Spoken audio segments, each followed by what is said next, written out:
Well, hello everybody. It's a pleasure to be here with Drisha again for the second part of this two-part series on the nature of revelation. And we spent the entire time really in our first class discussing the centrality of the idea that there is this thing called the heavenly Torah, the Torah that existed before the world was created. And the question arises quite naturally, well, how is that Torah related to the Torah that we have in our hands today, the Torah that was revealed to Moshe Rabbeinu, the Torah that we celebrate receiving on the festival of Shavuot? And in our first slide here, I want to summarize some of the findings we came up with in our last class before I go on in this class to kind of outline, as I promised I would be. I promised this would be an opinionated series of classes, and actually the first class wasn't all that opinionated. The first class was laying out the contours of the problem. But my promise in this class is to be more controversial and to kind of put forward my own opinionated theory of revelation. What is a revelation? So what I'm going to introduce you to slide before I get into my own opinionated account of the revelation is something of a summary of our first class. So here we go to the first slide. Summary, overview. And here is a daunting-looking table, but hopefully it will help us clarify what it was that I spoke about last time. So what I said was, okay, we have the Torah in heaven, the heavenly Torah, and we ask, well, how is that heavenly Torah related to the earthly Torah, the Torah that we have in our hands today? And the first theory I call the Pentateuchal theory. Do you know what?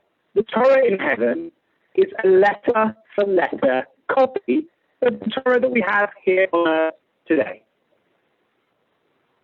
But that theory had to face a number of daunting problems.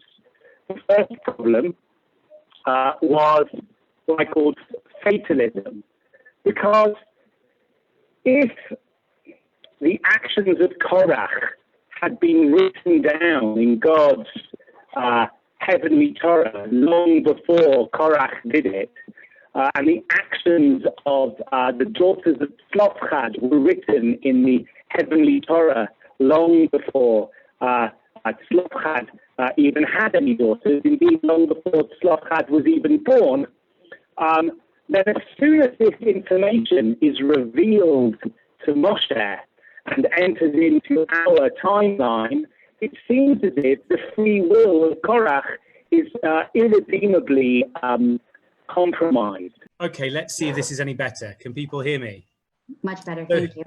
No worries. So here we go. The Pentateuchal theory. The Pentateuchal theory says that the heavenly Torah and the earthly Torah are letter for letter identical. But we see one problem that this theory had to face, which was it seems to exacerbate the general philosophical problem of free will. For if all of the actions of all of the people in the Torah was written long before those people did those deeds, then it seems as if their freedom is compromised. Also, we have this worry about divine morality, if you remember from our last class. There are some laws in the Torah that even the rabbis weren't so happy with. And the rabbis said, well, God doesn't really like these commandments per se, but he recognized that he had to make some sort of compromise with the society, age, and culture to whom he was revealing his laws. However, if the eternal Torah in heaven is identical to the Torah that we've given, then it seems as if God's ideal Torah includes these laws, not as a mere compromise, but like I said, as an ideal. So that would be a problem with the Pentateuchal theory. Another problem with the Pentateuchal theory is that even some very respected Orthodox figures among the Rishonim and among the Acharonim accepted that the exact text of the Chumash isn't completely and utterly trustworthy. There may be a letter here or there that isn't absolutely reliable. It's for that reason that the Khatam Sofer, not somebody known for being ideologically compromising, but the Khatam Sofer said, you should not make a benediction, you should not make a bracha upon writing a Torah scroll, because we can't be 100% certain that every single letter is as it was when it was given to Moshe Rabbeinu.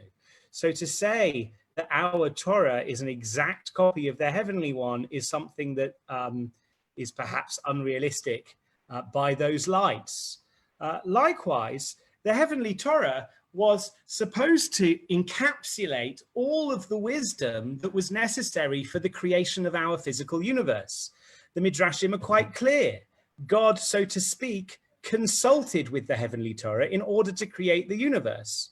So presumably the heavenly Torah includes all sorts of ideas about how to string electrons around an atom and the Higgs boson and all sorts of things that it would be unrealistic to think is encoded in the Pentateuch. So that's a problem. A fifth problem that arises, if you follow the little ticks I'm giving here, is a theological heresy. The theological heresy of the Pentateuchal theory is this: can you really believe that any text of a human language is able to encapsulate and include and grasp in its entirety the divine wisdom of Hashem that pre-existed the universe? It's a theological heresy to think that. But there are also some virtues that our theories could answer to. And there is a rabbinic mode of exegesis, a rabbinic mode of learning law from text, according to which every single crown on a particular letter in the Pentateuch is massively significant. Heaps and heaps of laws are included in even the shapes of the letters of the Pentateuch. This would make sense if you believe that our Pentateuch is a faithful transcription of the heavenly text. So that's a virtue that this theory has. It explains something about Jewish practice. Fine. I tried to improve upon the Pentateuchal theory with what I called the Pentateuchal plus theory. The Pentateuchal plus theory says, don't worry. The heavenly Torah contains more than the Pentateuch. But the extra material in the heavenly Torah made its way down to us in the oral Torah, in the Mishnah and the Talmud and the Midrash and all of the various works of the oral Torah. Now, this theory still faces the problems with fatalism. It might be able to escape the problem with divine morality, because the heavenly Torah doesn't tell us that it's an ideal, for example, to take the female captive prisoner in the way that the book of Deuteronomy tells us, because the heavenly Torah includes the rabbinic explanations of those laws. So the Pentateuchal plus theory escapes that problem, but it still has problems about the stability of the text. It's still, well, maybe it escapes the science problem, because maybe God did tell Moses everything there ever would be to know about nuclear physics. Maybe that was part of the revelation at Sinai. But then you get this new question. Well, why was all of that forgotten? There is a famous Gemara in Masechet Temurah that talks about Joshua forgetting thousands of laws that Moshe taught him. Maybe that's where we lost all knowledge of the Higgs boson and half-lives. But I doubt it. if you really believe that Moses was given an entire, complete science, then it brings into question the integrity of the tradition. Why was that lost over time? So this is a new problem, a problem that wasn't faced by the Pentateuchal theory, but is faced by the Pentateuchal plus theory. We still have the theological heresy, because it's still heretical, I would argue, to say that any collection of texts, doesn't matter how many texts there are. Okay, so we add to the Pentateuch, we add all the other books of the Bible, and we add the Mishnah, and we add the Talmud, and we add the Midrashim, and we add the commentaries. Add as many texts as you like. The thought that some collection of human texts in a human language could encapsulate all of God's wisdom is still heretical. We still have this virtue with exegesis. I added the Pentateuchal plus theory, which says, well, maybe God gave us everything we needed to know of the Heavenly Torah. Everything that we needed to know of the Heavenly Torah is encapsulated in the Pentateuch, the Mishnah, the Talmud, and all of the other texts of the rabbinic, so to speak, canon. But there's more left over, stuff that will never be revealed to us. Well, still got the fatalism problem. You don't have the divine morality problem. You've still got the stability of the text problem. You escape the science in the Torah problem because God perhaps never revealed that stuff to us. You escape the problem of how did Moses forget all of the science, because this problem about the integrity of the tradition. You escape that problem too, because Moses was never told that stuff. You escape the theological heresy, because we don't believe that any collection of texts encapsulates everything that God knows. And you still, oh, so I should have deleted that. That tick shouldn't have come up. There isn't a science in the Torah problem here, but you do get the exegesis virtue. Now, I had another view. We looked at another idea, which was to say the Torah that was revealed to Moshe Rabbeinu was something like either the best approximation of the heavenly wisdom that could be put into human words. So it's not a copy, but it's more like an approximation. Or perhaps it was the best possible human unpacking of some divine kernel of wisdom that was given to us to unpack in partnership with God. This escapes the fatalism problem. This escapes the divine morality problem, the stability of the text problem, the science in the Torah problem, the integrity of the tradition problem. There's no theological heresy here, but there is what I might call a halachic heresy. The halachic heresy is this: well, hold on a minute. If God didn't reveal every single word of the Bible to Moses, well, how do we know which bits are divine and which bits are human? How do we know which types of unpacking of this divine kernel of truth are legitimate and authoritative and which are wrong? How do we know if our approximation towards heavenly wisdom is getting ever closer to the paradigm or ever further away? And these questions might shake our confidence in the entire edifice of rabbinic law. So you've swapped what I'm calling a theological heresy for a halachic heresy. You also can't easily explain these rabbinic modes of exegesis, which put so much weight upon the individual letter shapes of the Pentateuch. But you get a new virtue. And the new virtue is that Talmud Torah, learning Torah, becomes this cosmic partnership between God and the Jewish people, or God in the rabbis. And it's in the midst of this partnership that the earthly Torah is created. And I think that that's a virtue of this theory, because the rabbis certainly do speak as if we are God's partners in, so to speak, the creation of Torah. So take a good look at that graph, that chart, because it turns out that there are problems here with all of the possible theories. And, you know, if I just started off by saying, oh, I think that the earthly Torah is imperfect and it's an approximation of a heavenly one, you would have got the matches out and burnt me at the stake for heresy. But what you can see by looking at this table here is that there actually isn't an easy way to escape heresy when thinking about the relationship between the earthly Torah and the heavenly Torah. And actually, there's a lot of ticks above the gray line on this table and fewer problems under the gray line.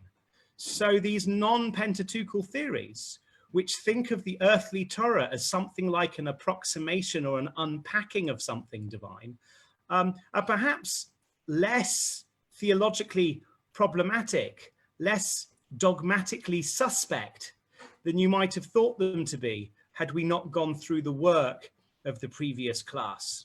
Okay, so let me now go on. I'm going to now tell you what I think revelation is. And before I do, I think we need to try and understand what a theory of revelation should look like. And here's one thing I think a theory of revelation needs to preserve if it wants to hold on to an air of authenticity. And it's this, it's the status of the Chumash. Benjamin Sommer, who is a conservative Jew and a theologian and biblical scholar, he points something out, which he then goes on, in a sense, to dismiss. And I don't think he should have dismissed it. And it's this. He says that the written Torah has the status in Judaism of something like a constitutional monarch. And this is what he means. Written Torah might be compared to a constitutional monarch. Hers are the honor and the ceremony. But we all know that the oral Torah, as the prime minister, holds all the power. And as an Englishman, this metaphor spoke to me. And I think there's a lot to it. Here's Benjamin Sommer, the author of those words. The idea is that the Pentateuch, the Chumash, functions like a written constitution in Judaism. The rabbis have a very, very wide permission, almost, to interpret the text. Some might say even to interpret it into oblivion. But they're never allowed to say, oh, we disagree with that verse. They have to go the extra mile to find some interpretation. That's how we treat the Chumash. It might not be an absolute monarch, but it is a constitutional monarch. Hers are the honor and the ceremony, even if there's somehow a lot more power behind the rabbis. And the thing is, I said Benjamin Sommer goes on to ignore this. Well, in his conservative theology, he wants to say, especially in the light of biblical criticism, something we'll get onto later, he wants to say that it's kind of obvious to him that the Chumash has multiple authors. And since he thinks it's obvious that the Chumash has multiple authors, we should treat it just like the rest of the oral Torah. So the oral Torah doesn't start with the Mishnah in Masechet Brachot, where you've got all these arguments between rabbis. It starts with Genesis 1:1. All of our texts are humanly constructed. They all contain multiple voices and they are all in dialogue with one another. The process may be divinely inspired, but it's human from beginning to end. There is no written Torah, really, on Benjamin Sommer's account. It's all oral Torah. And there's a sense in which Benjamin Sommer, perhaps unwittingly, is in cahoots with ArtScroll, the ultra-Orthodox publishing house. Why do I say this? Well, here's Michael Wishograd. Michael Wishograd was a great Jewish philosopher who passed away a couple of years ago. And he was very angry with ArtScroll publishers because in their Hebrew English Bible, they translate all of the Hebrew into English, apart from the Song of Songs, because the Song of Songs was deemed too sexualized, too sexual, too perhaps even vulgar or illicit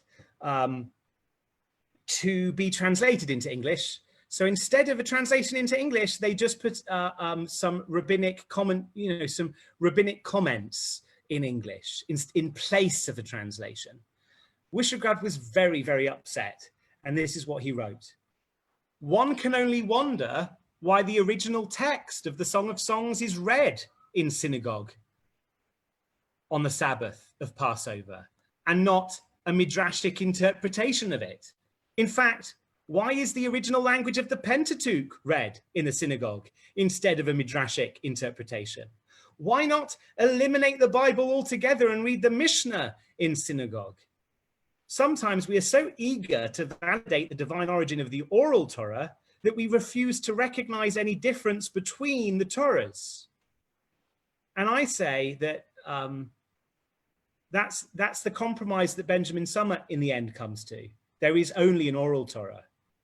But I think that is profound, and I agree with Wishograd against Benjamin Summer and against Art Scroll, that is profoundly un-rabbinic. And I told you I was going to be opinionated here. Benjamin Summer is an amazing scholar for whom I have tremendous respect. But I think there's something profoundly un-rabbinic about not marking the difference between the written Torah and the oral Torah. The rabbis did not order the writing of a Torah scroll with the teachings of the oral Torah inserted in the spaces of the written Torah. Such a Torah scroll would be unfit, even according to the rabbis, for use in the synagogue. So one kind of ground rule I want to lay down is, I don't care right now how the Chumash was written, who wrote it, when it was written, what it is. But it certainly plays a function in Jewish law that's different to the oral Torah. It's different also to the rest of the Bible, the Pentateuch, but it certainly plays a different function in Jewish law to the Mishnah and the Talmud. And a theory of Jewish revelation needs to respect that distinction. That's one thing I want to say. Next, I want to talk about stenography.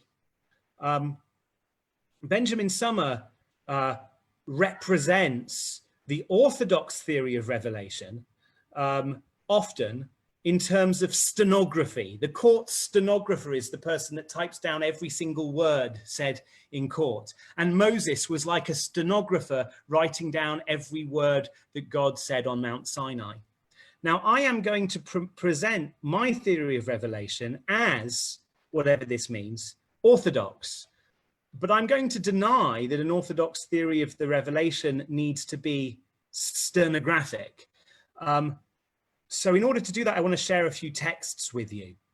First, in Masechet Sanhedrin, page 99a, they quote a Breita, a Tanaitic source that says, Idach ki diber Hashem baza. There's a verse in the book of Numbers that talks of a person who has despised the word of God. And the Breita here in Tractate Sanhedrin wants to say, well, who is this person who despises the word of God? And the rabbis say, Zeh ha'omer ein Torah min hashamayim. It's the person who says that Torah isn't from heaven. Va'afilu amar. And even if he says, Kol ha'Torah kula min hashamayim, chutz mi pasuk zeh shelo amra kadosh baruch hu ele Moshe mepi atzmo.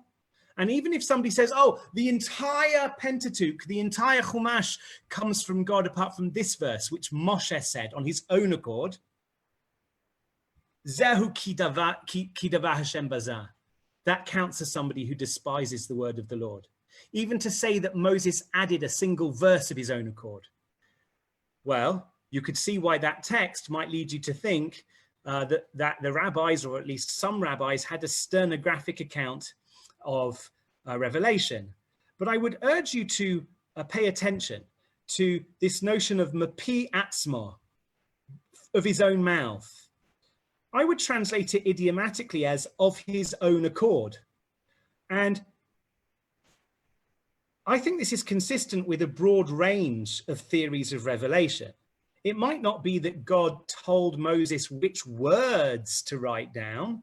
It might be that God told Moses a number of ideas, or gave Moses a number of concepts, or gave Moses a number of commandments and asked Moses to dress that up in his own words. That still wouldn't really be of his own accord. So there's that. But then you might throw at me the 8th principle of the 13 principles of faith of Maimonides, originally written in Arabic. Here's a translation into English, because it's from his explanations on the Mishnah, Tractate Sanhedrin, the 10th chapter. He says, as a principle of faith, the whole of the Torah came unto Moses from before God in a manner which is metaphorically called speaking, but the real nature of that communication is unknown to everybody except to Moses, peace be upon him, to whom it came. In handing down the Torah, Moses was like a scribe writing from dictation, the whole of it. There should be an H there. Its chronicles, there should be a W there. Its chronicles, its narratives, and its precepts. Wow, Moses was like a scribe writing from dictation. How can I squirm my way out of that one? The 8th principle of faith says that the revelation was stenographic. Moses was a scribe. But look at the earlier portion of the very same paragraph. Maimonides says this is only a metaphor. The real mode of communication is beyond our understanding. Only Moses knows what happened up there. That's key. So I am not going to say anything that undermines this principle of Maimonides. But that doesn't mean we have to adopt a stenographic account of the revelation. What we have to do is we have to respect the metaphor, that it's as if God dictated each word to Moses. And I think my theory of revelation is going to respect the spirit of that metaphor. Oh, stenography with no R, according to Mika Bloomfield. Thank you. Okay. Another Gemara from Masechet Baba Batra. Ad kan HaKadosh Baruch Hu omer u'Moshe omer v'kotev. Mikan ve'elech HaKadosh Baruch Hu omer u'Moshe kotev b'dima. This is the opinion of Rabbi Shimon, who says that Moses wrote every verse of the Torah, and the mode in which he wrote it changed dramatically when he came to the verses that described his own death. Up until that point, says Rabbi Shimon, God spoke, and Moses spoke, and Moses wrote. From that point onwards, when Moses had to write about his own death, according to Rabbi Shimon, God spoke, and Moses wrote in tears. Here's a text we didn't have time to get to last time from the Nezer HaKodesh, who was Rabbi Michal Yechiel ben Uziel. I think that's his name. He was a commentator on the Midrash. And this is in his comments to Midrash Bereshit Rabbah. But he quotes our Gemara from Baba Batra, and he asks the question, why were both of them, the Holy and Blessed One and Moses, speaking at the time of the writing down of the Torah? If you pay careful attention to this text in Baba Batra, it says God spoke and Moses spoke and wrote. So you might think this is stenographic. But the Nezer HaKodesh says, no, look carefully. Why were both of them speaking if God was the one giving the dictation and Moses was the one taking it down? Why was Moses speaking too? And according to the Nezer HaKodesh, it's because the Holy and Blessed One was speaking the written Torah, and Moses began to speak the oral Torah, which was founded by him. And only then did he write, including allusions in his writing to that oral Torah that he grasped on his own. If so, it seems that this is why the text says, write down for yourself these commandments in Exodus 34:27, rather than more simply write down these commandments. It said what it said, write down for yourself, so as to say, write in allusions to that which is yours, that oral Torah which you apprehended on your own. Now, this doesn't contradict what we're told in the Tractate Sanhedrin, that Moses put nothing in there of his own accord, because God told him to do it. Nonetheless, what did God tell him to do? God told him to write his own understandings of the heavenly Torah into the written Torah. So yes, the Pentateuch does need to have a privileged status, but it's not clear to me that an Orthodox theory of revelation has to root that privileged status in a stenographic account of the genesis of the words of the Chumash.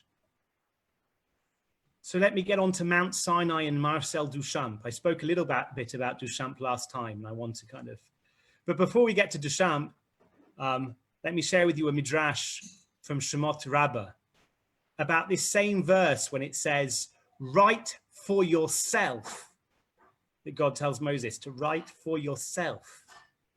At that point, says the midrash, Hitchilu malachei hasharet omrim lifnei HaKadosh Baruch Hu. The archangels, the ministering angels, started to say in front of the Holy One, blessed be he, Ata notein reshut leMoshe sheyichtav ma shehu mevakesh. You're giving Moses permission to write whatever he wants? Sheyomer liYisrael ani natati lachem et haTorah, so that he could say, you know, I gave you the Torah, ani hu shekatavti v'natati lachem, I'm the one who gave it to you. Amar lahem HaKadosh Baruch Hu. God responded to them. Chas v'shalom. God said, God forbid. Shemoshe et hadavar hazeh. God forbid, sorry, Shemoshe oseh et hadavar hazeh. God forbid that Moses would do such a thing. Va'afilu oseh. But even if he did, ne'emanhu, he's trusted. I think this is a very, very profound piece of midrash. And how do we know that Moses is trusted? Shene'emar, as it says in the book of Numbers, chapter 12, verse 7. Lo chen avdi Moshe. This is not so for Moses, my servant. The chol beiti ne'emanhu, since in all of my house he is trusted. Why do I think this is so profound? Well, for this reason. God tells the angels, don't worry, Moses won't add any words of his own. And even if he does, that's all right. What do you mean? Even if he does, that's all right. Well, I think I can explain it. You see here, this is a wine dryer. It's for putting wet bottles of wine on to let them dry. Something like a wine rack. Marcel Duchamp saw it, perhaps in a furniture shop, and he bought it. And then he put it in an art museum in what's called as part of what's called a ready-made sculpture. You know, he displayed it as a ready-made sculpture. His doing that gave that wine rack, which he didn't make, a whole load of significance that it hadn't had until that point. For example, I can't really imagine people walking around the furniture shop in which it was sold, saying what they said about it in the art gallery. I'll tell you what they said about it in the art gallery. At this time in his career, Duchamp was obsessed with the fact that he was childless. So they looked at this wine cellar, the critics, and they said, oh, how laughably phallic this wine rack is, waiting for wet bottles to be hung upon its prongs. I'm pretty sure nobody said that in the furniture shop, but they said that when it was in the art gallery. The idea is that even if you don't make a thing, if you appropriate that thing, you can, so to speak, make it yours. So if Moses added words of his own accord into the Bible, so be it. God's allowing it to be in the Bible will make those words divine, will make those words godly. So this is what I write in the 7th chapter of my book on the principles of Judaism. The tradition came to treat the Pentateuch as uniquely divine, but God knew that this would happen in the wake of Sinai. And yet he went ahead with the theophany anyway. The theophany is the revelation at Mount Sinai, that momentous moment that we celebrate on the festival of Shavuot. He, God, knew that these attitudes would become deeply integral to the entire tradition, and yet he gave the tradition his seal of approval. And thus we can say that 1, Moses did write it all down at God's behest, just as the stenographic model would suggest. Maybe that's true. Or 2, you could say that the Pentateuchal text came to be in a somewhat less immediate manner. But God, nevertheless, foresaw its being attributed directly to him as a central element of the tradition moving forward, and he appropriated it.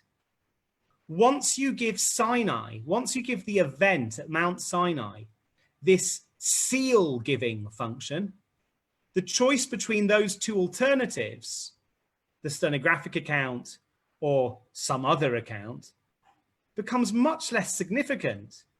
As long as God has appropriated this text, we should treat it as divine. So basically I'm saying that the revelation at Mount Sinai has a divine stamp of approval function for all of the traditions that tumbled out of that moment, which leads to the obvious question. Maybe somebody else has already asked it. God speaks. Nissan is asking God, mouth to mouth, I will speak to him. Does it support the Pentateuchal theory? Maybe it does support the Pentateuchal theory, Nissan. That verse does. There are verses that make it sound as if God speaks mouth to Moses. But Maimonides would tell us that that's definitely a metaphor. Anyway, there is a problem here with my account. And here's the problem. To treat the Sinai theophany as granting a divine seal of approval to the traditions that came tumbling out of it is to ignore the fact that many competing traditions can be described as tumbling out of that one event. Presumably, God can't have been endorsing them all, given their incompatibility. Was God endorsing Christianity and Islam, which also believe in Mount Sinai? Was he endorsing every single shade of Orthodoxy and Conservative Judaism and Reform Judaism, even though they all argue against one another, since they all came out of Sinai? Is an Orthodox theory of revelation going to be satisfied with that consequence? Probably not. So let me carry on. There's a lot of text on this page, I'm sorry to say, but I hope you'll agree it's worth our while. I want to start with the words of Tamar Ross, a contemporary scholar of Jewish thought. She wrote in her Expanding the Palace of Torah, she wrote the following words. Within the interpretative community most committed to their study and practice, there exists something that you might call a picture or a form of life. It is those pictures and forms of life generated by the interpretative community within the Jewish nation, i.e. by those most committed to the, somebody said not necessarily a problem at all, Dr. Lebens, because of Elu ve'elu divrei Elokim Chaim. We can allow God to have sanctioned lots of conflicting traditions and religions. Well, I agree with you, it's not necessarily a problem. I find it a problem. I don't believe that contradictions can be true, but I have a slightly different understanding of Elu ve'elu divrei Elokim Chaim, the notion that both these and these are the words of the living God. Although I understand there are different ways one could go. And you didn't say other religions, okay, you said other schools within Judaism.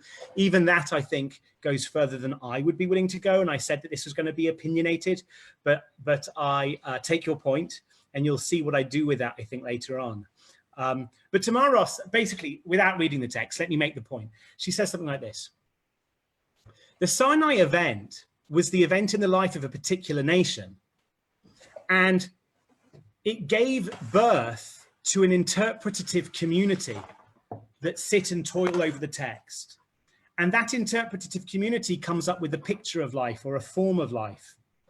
And it is those pictures and forms of life generated by the interpretative community within the Jewish nation, i.e. by those most committed to the study and practice of Judaism, that God can be said to be endorsing provisionally, and not for all time, because this is a process that evolves, but for each generation in its time, as the interpretative tradition continues to generate new pictures and new forms of life, as it evolves towards its heavenly paradigm. The earthly Torah is a work in progress. But what was God giving a seal of approval to? To a series of evolving pictures or forms of life within one particular nation, the nation to whom this event occurred. And not to just anyone in that nation, but to the community of interpreters. And not just to any interpreters, but to those who are committed to its study and practice. And indeed, the rabbis would often appeal to the practices of committed jury in order to resolve rabbinic disputes. Furthermore, popular custom, minhag, has an authoritative status in Jewish law. Moreover, the rabbis are not permitted to create edicts that the religious community will not accept. So there's some status that the committed among Am Yisrael, among the Jewish people, have. And it's the modes of life, the forms of life, the pictures of life that emerge within that community in conversation with texts that I am suggesting Sinai gives a provisional, evolving stamp of approval to. Rabbi Sachs writes in, can't remember the name right now, it's a book from 1993. It says, a reading of the history of the Jews at times of crisis, the Babylonian exile, the Maccabean revolt, the destruction of the Second Temple, 15th century Spain, suggests that the pattern of Jewry's continuity is determined at such moments by its most intensely religious members.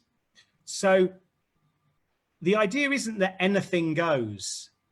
The idea is that those modes of life, those forms of life, those pictures of life that emerge within the community of the committed, and perhaps the most committed, are the ones that receive the stamp of approval.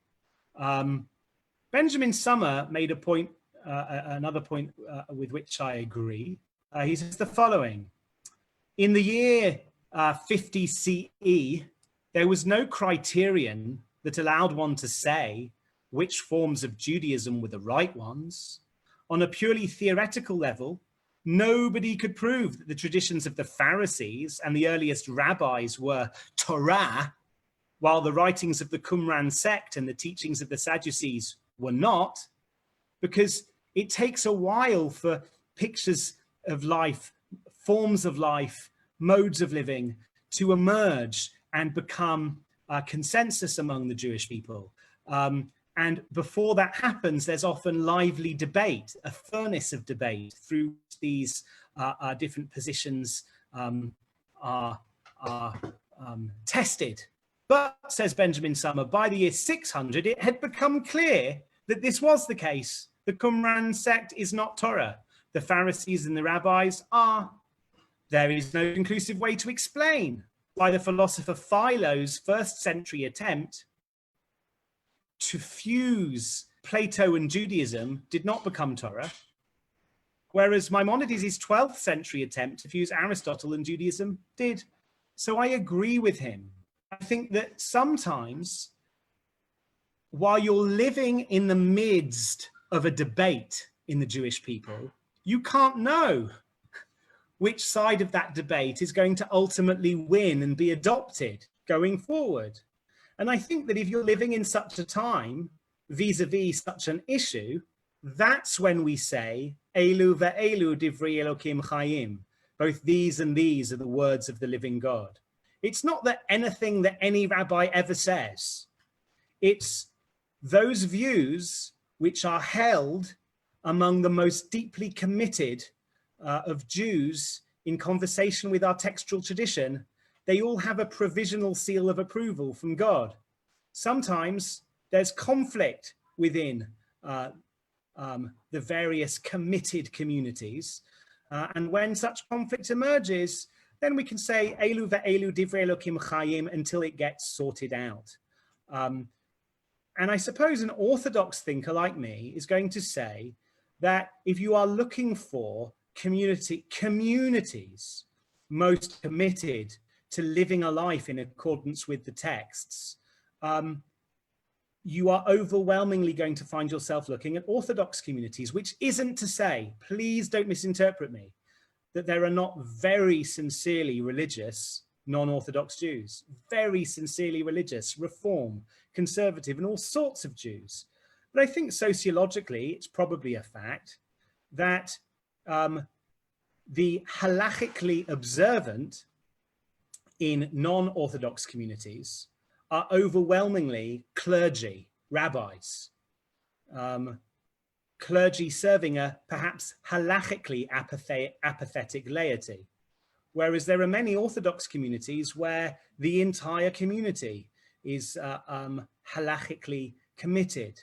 So I suppose this is where the kind of sectarian sounding orthodoxy of my theory becomes apparent. On the other hand, that it doesn't rule out the notion that there are some deeply committed communities that are not Orthodox. And it also allows for the notion, in fact, it insists upon the notion that what the Orthodox communities have in their hands today is not the final truth with a capital T, but a work in progress. So there is something here that I think is authentically Orthodox, but hopefully also something that is open-minded and recognizes that everybody in the Jewish world, in any denomination, plays a role in the evolution of Jewish thought. And what's more, nobody has a monopoly on religious truth. So it's kind of what you might hope to call open-minded orthodoxy, I hope. You might ask, is this orthodox at all? I can skip this slide because I basically made the points that I wanted to make here, that you can read it in your own time. I will upload the PDF at some point. What I want to do very, very quickly, I think you have a sense of the theory of revelation that I'm putting forward. Second, there's something in the chat box. So somebody asked me, in your theory, approximately what percentage do you think was stenographic and what percentage was added by Moses? To me, it really doesn't matter. It doesn't matter. It doesn't even matter if it was Moses. What matters is that God appropriated it, the entire Pentateuch, and therefore we should treat it as divine.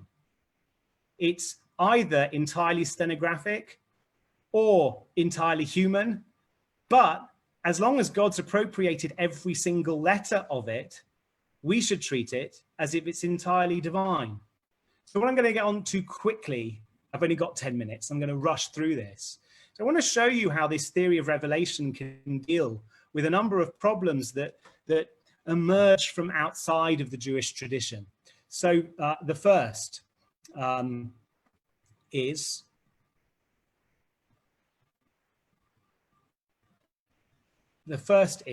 non-Jewish continuations of Sinai. How are we going to deal with them? The church and the mosque there in this picture of Beirut. So first of all, I'm going to say, look, the revelation was an event in the life of a nation, giving a seal of approval to the evolving forms of life among the faithful of that nation. So unless all of the Jewish nation, or the most committed to Sinai among the Jewish nation, were to adopt Christianity or Islam in response to Sinai, these competing traditions do not receive any sort of warrant from my theory of revelation, which isn't to say that they can't have their own theory of revelation. That's fine. I also want to point out that the authority of Moses and all future prophets stems from Sinai. Maimonides makes clear it's because we heard God speak to Moses at Sinai that we knew for sure that he was a prophet. And there was never an experience like that in the history of humanity since, according to the Jewish picture. If a future prophet arises, It doesn't matter what miracles they do, they have no authority, because all prophets after Sinai get their authority from Sinai. The Torah says one day there will be prophets and they might do miracles. And if they do miracles, we should listen to them, but only if what they tell us to do is in accord with the Bible.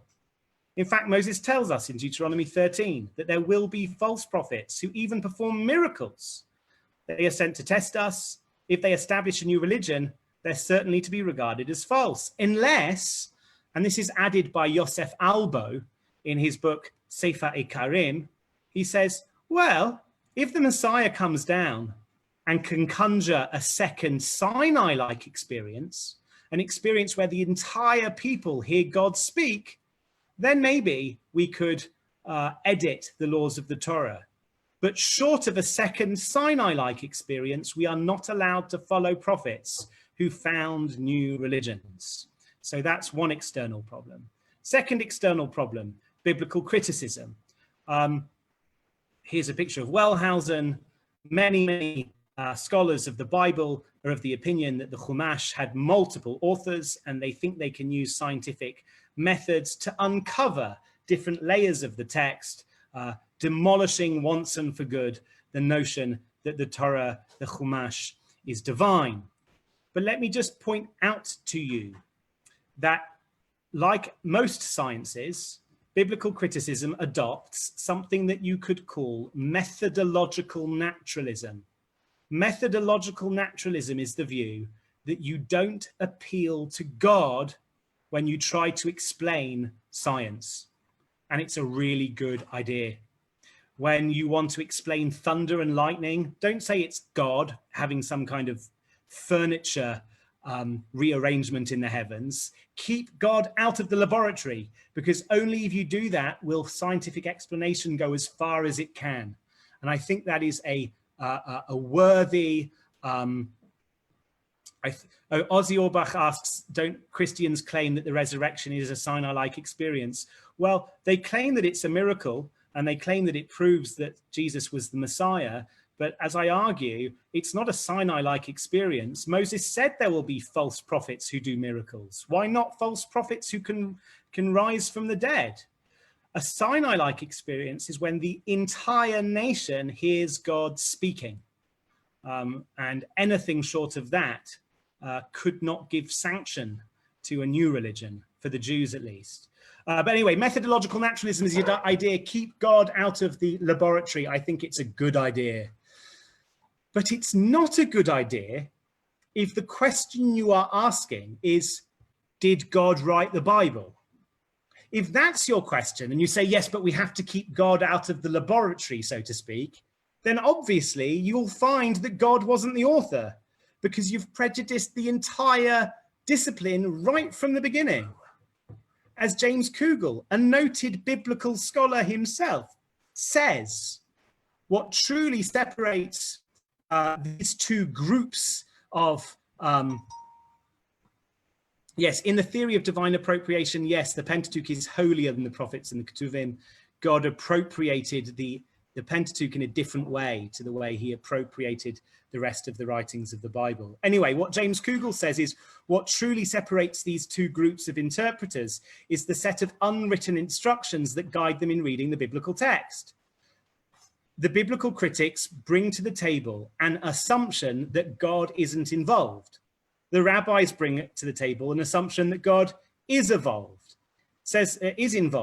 According to Kugel, it is thanks to this crucial difference in assumptions that these two groups can read exactly the same words and perceive two quite different messages.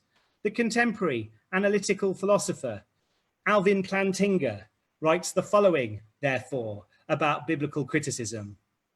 We can imagine a renegade group of whimsical physicists proposing to reconstruct physics by refusing to use any beliefs that come from memory, say, or perhaps memory of anything more than 1 minute ago. Perhaps you could try and do a science, you could make a science like this where we're not allowed to use the memory of anything further than 5 minutes ago. But it would be a poor, paltry, truncated, trifling thing. And now suppose that, say, Newton's law or special relativity turned out to be dubious and unconfirmed from this point of view. That would presumably give little pause to more traditional physicists. The truncated physics could hardly call into question the physics of the fuller variety. So says Alvin Plantinga, if biblical critics, on the assumption that God isn't involved, find lots and lots of human authors, that shouldn't convince us that God wasn't involved. That would be like physicists who operate on the assumption that memory can't be trusted, saying that we no longer use Newton's laws. So I really think that just because biblical criticism is very, very popular in some Bible departments and Jewish studies departments, it doesn't necessarily mean that people like me working in philosophy departments need to be too worried by their findings. But perhaps more interestingly is that our theory of revelation, the one I've been proposing today, is compatible with even the most threatening conclusions of biblical criticism. Give the Bible, the Pentateuch, as many human authors as you like, along as many different periods as you like. So long as God at Sinai foresaw that this would be adopted by the faithful of the Jewish community, God was giving it a stamp of approval. God was saying, yes, I do want you to treat this text in the way that you're going to come to treat this text. And therefore he appropriated it. So my theory of revelation is consistent with even the most threatening types of biblical criticism, even though I personally am not all that moved by biblical criticism. There are archaeological concerns too. And I would just ask you to think about what has archaeology actually disproven. It's worth looking more into the data there. But also you need to ask, what genre is the Torah? I don't think the Bible was ever an attempt at natural history. So even if God wrote it word for word, so long as it wasn't a book of natural history, it doesn't necessarily mean that we should trust that its description of the creation of the world or the migrations of people or whatever is exactly historically accurate. It depends entirely on what genre the Bible is or what genres the Bible includes. Yehuda Gelman writes, in Hasidic literature, we all have an Adam and Eve inside of us, defying God and then exiled. We all are Abraham, called to leave our natural state and go to a faraway place where we will be blessed. We all have a Moses and a Pharaoh within us, confronting one another time and again until the time of personal redemption from the narrow confines of self-absorption. We each have within us the capacity to stand at Sinai and receive the Torah anew. I would add one sentence. The Torah was always much more than a history book, and perhaps never intended as a history book. In fact, I actually think it's anachronistic to think of the Torah as a history book, because history as a genre doesn't really stretch back further than Herodotus and Thucydides. The Torah is older than the genre of natural history. But what's perhaps more important is, on our theory, all that needs to have occurred was the revelation at Sinai, perhaps even to a smaller nation than described in the text. So long as the entire nation of Israel, however small it may be at that time, had heard God spoke and they passed that memory down, and that event of God speaking functions as a stamp of approval to everything that comes later, then my theory of revelation's golden. There's also the ethical challenge. What about an eye for an eye, a tooth for a tooth? Do we really believe that that old stuff represents God's eternal wisdom? Benjamin Summer cannot bring himself to believe in a God who sanctions genocide. But I just want you to note that our theory of the revelation makes no such claim about God. It doesn't say that God sanctions genocide or slavery, or all of the things that you might not like about the Bible. Rather, it claims that God was willing to be viewed as endorsing genocide in ancient times as he sought to guide a barbaric world towards the light. Rabbinic Judaism would no longer sanction genocide, and God knew that we would get there. To allow yourself to be viewed in such a way is pretty horrifying, but perhaps it's no more horrifying than the human situation to which God was addressing himself, to which this process was addressed with the aim of improving our ethical lot. That's basically the end. I just have one more thing to read you, and I realize I'm already 1 minute over time, but it's important to me to read this to you because it is the conclusion. This is my principle of revelation. I'll read it to you, and it's the end. At an event at Sinai, and that's all that had to happen, and that's what the festival of Shavuot is about. This event. At an event at Sinai, God gave an endorsement to a religious tradition that would evolve among the nation of Israel. That tradition would come to view the Pentateuch as a sacred written constitution, never to be amended, at least not without a second Sinai-like event. His endorsement demands that today we should relate to the Pentateuch as if it were dictated word for word by God to man, which perhaps it really was. Whether or not this is an historically accurate account of the genesis of the Pentateuch, which perhaps it really is, God foresaw that the religious tradition stemming from Sinai would, at least, evolve to endorse this attitude as central to its very identity. Accordingly, even God didn't write the Pentateuch word for word. Even if he didn't, which he may well have done, it is as if God has now appropriated the text of the Pentateuch as his own, by his very appearance at Sinai. The Pentateuchal text is only one part of the Torah. That which is fixed is the words, not their interpretation. God also endorsed at Sinai the process of evolving traditions and interpretations that the faithful of Israel would develop over time, including their relationship with other books of the Bible. There may even be wrong turns from time to time, but guided by Ruach HaKodesh, the Holy Spirit of God, the general trajectory is such that the unfolding content of the revelation through the religiously observant communities of the Jewish people bring the content of the earthly Torah ever closer to the content of the heavenly Torah. And I would argue that this theory of revolution is rooted in the Bible, the Midrash, the Mishnah, the Talmud, Hasidic thought, and it wasn't written as a response to biblical criticism or ethical concerns or archaeological concerns. And yet it actually has robust responses to those concerns, to what I have called the external problems with the revelation. All of this is covered at more length in chapter 7 of my book, The Principles of Judaism, out next month with Oxford University Press and available for pre-order. You can see my website. Thank you so much, everybody. I'm sorry it was rushed, but I had a lot to try and fit in. I hope that people enjoyed this and that my opinionated style wasn't off-putting for people, because certainly I recognize that a theory of revelation should make room for the fact that nobody has a monopoly on God's wisdom, on the heavenly Torah to which we can only hope to approximate. Thank you very much, and a Chag Sameach for Shavuot when it comes. Thank you so much, everyone. And a recording of this class will be posted on the Drisha website, www.drisha.org, in the coming days, in the online library, audio library. Thanks very much for coming, and thank you very much, Dr. Lebens. I'll just respond to what Ozzy asks about how is this different from what Tamar Ross is saying.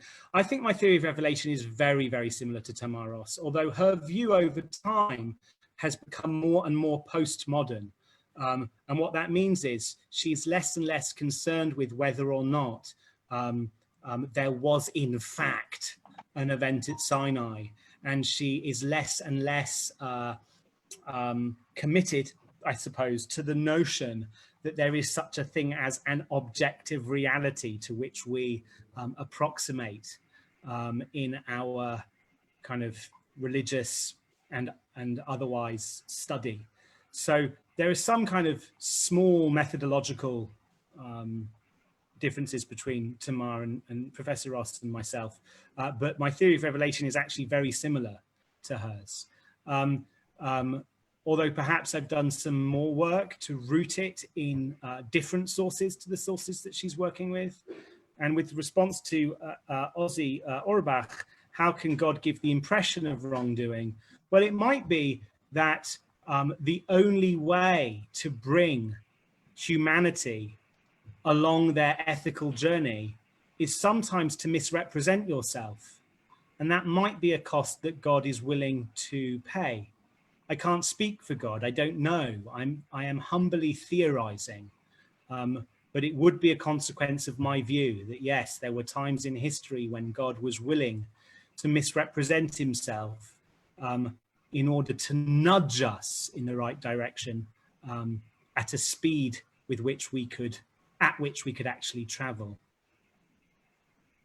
Okay, I am going to go. I hope that at least partially answers your questions. Thank you again. And if there are any other questions, please feel free to email Drisha at inquiry@drisha.org, and we'll happily relay them on your behalf. Thank you so again. much. Have a wonderful day, everyone. Thank you. Bye-bye.